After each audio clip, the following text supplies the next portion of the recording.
Hello everyone, new year में आपका स्वागत है। आज हम पढ़ेंगे मॉडल प्रश्न पत्र जो कि 2023 के एग्जाम के लिए है। क्लास 10th और हिंदी का पेपर है। ये 3 घंटे 15 मिनट का समय मिलेगा। पूर्णांक 70 नंबर का रहेगा, यानी 70 नंबर का पेपर रहेगा। हिंदी का पेपर है जो कि यूपी बोर्ड के द्वारा जारी किया गया है। 15 मिनट अलग से पढ़ने को मिलेंगे। 2 भागों में डिवाइड होगा, खंड आ और खंड बा। पहले की बात करें तो खंड आ में बहुविकल्पीय होंगे, जिसमें आपको ओएमआर शीट पर आंसर लिखना होगा। और जो खंड आ है वो सारे क्वेश्चन एक एक नंबर के होंगे। खंड आ के लिए आपको 1 घंटे का समय और खंड बा के लिए आपको 2 घंटे का समय मिलेगा। सब क्वेश्चनों के नंबर उनके आगे लिखे हुए हैं। पहला प्रश्न देखते हैं हम। खंड आ से है, बहुविकल्पीय हैं, 20 नंबर का पूर्णांक यानी 20 क्वेश्चन। हर क्वेश्चन 1 नंबर का रहेगा। बाबू गुलाब राय किस युग के लेखक हैं? तो इसका आंसर बताऊं मैं आपको, द्विवेदी युग के लेखक हैं। चिंतामणि किस विधा की रचना है? ये निबंध के हैं।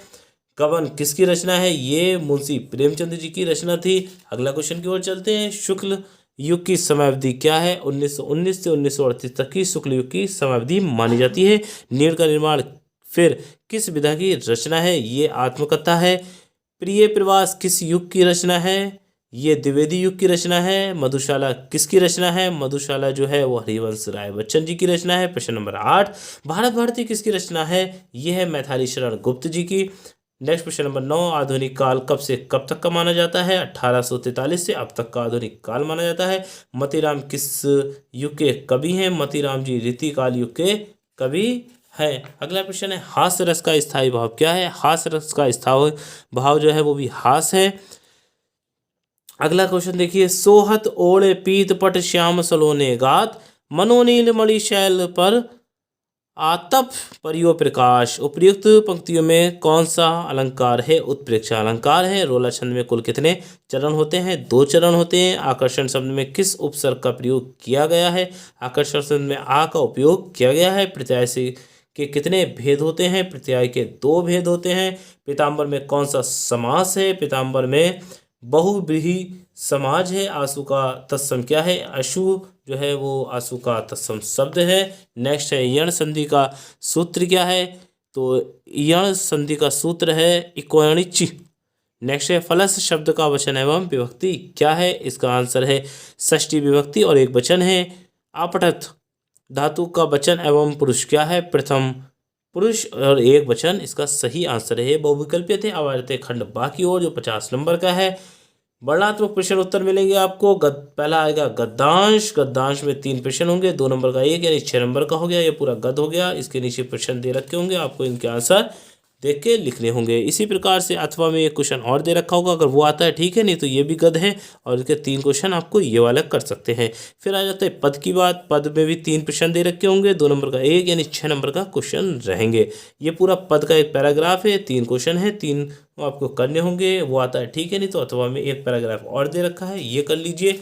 नहीं तो फिर और इसके जो क्वेश्चंस हैं वो क्वेश्चंस के आंसर दे दीजिए। ठीक है, जो भी आपको गद या पद आता है वो लिख दीजिए। फिर आ जाती है संस्कृत गद। संस्कृत का पहला गद्यांश आता है। एक इसमें आपको संदर्भ भी लिखना है, उसका अनुवाद भी करना है। संदर्भ के लिए 2 नंबर और अनुवाद के लिए 3 नंबर, इन कुल मिला के 5 नंबर मिलेंगे। ये देखिए, आपको ये पूरा पैराग्राफ है संस्कृत का। इसका आपको संदर्भ और हिंदी में अनुवाद करना है। अगर वो आता है ठीक है, नहीं तो अथवा में क्वेश्चन और है। ये पूरा पैराग्राफ दे रखा है देखिए, और इसका आपको संदर्भ और हिंदी में अनुवाद करना है। इसी प्रकार से अगला आ जाता है पद्यांश। पद्यांश में एक संदर्भ और हिंदी में अनुवाद लिखना है। 2 नंबर का संदर्भ, 3 नंबर का अनुवाद, कुल मिला के 5 नंबर। ये हो गया और ये हो गया। दोनों पद हो गए। दोनों पद में से कोई एक आपको करना होगा, क्योंकि क्वेश्चन दे रखा है अथवा में। अगला है अपने पठित खांड काव्य के आधार पर निम्नलिखित प्रश्नों में से किसी एक का उत्तर दीजिए। यहाँ पर बहुत सारे खांड काव्य हैं, खंड काव्य हैं। आपको आधार जो भी आपको पढ़ाया जाता है उसमें से एक कर सकते हैं। जैसे मुक्ति दूत है, ज्योति जवाहर है, ठीक है, इसको एक बार देख लीजिएगा। और मेवाड़ है, अग्र पूजा है, जय सुभाष है, मृत्युभूमि है, कर्ण है, करमवीर भारत है, तुमुल खंड काव्य है। ये सारे दे रखे हैं, इसमें आपको प्रश्न दे रखे हैं ये। ठीक है, आपको एक को ही करना है। नेक्स्ट प्रश्न आता है छठा, जो कि किसी एक लेखक का जीवन परिचय देते हुए उसकी प्रमुख रचना का उल्लेख करना है। जीवन परिचय 3 नंबर का, रचना 2 नंबर की यानी 5 नंबर का क्वेश्चन। डॉक्टर राजेंद्र प्रसाद, जयशंकर प्रसाद, आचार्य रामचंद्र शुक्ल जी, ये वो लेखक हैं जिनका आपको जीवन परिचय किसी एक का देना है, जिसके लिए आपको 5 नंबर मिल जाएंगे।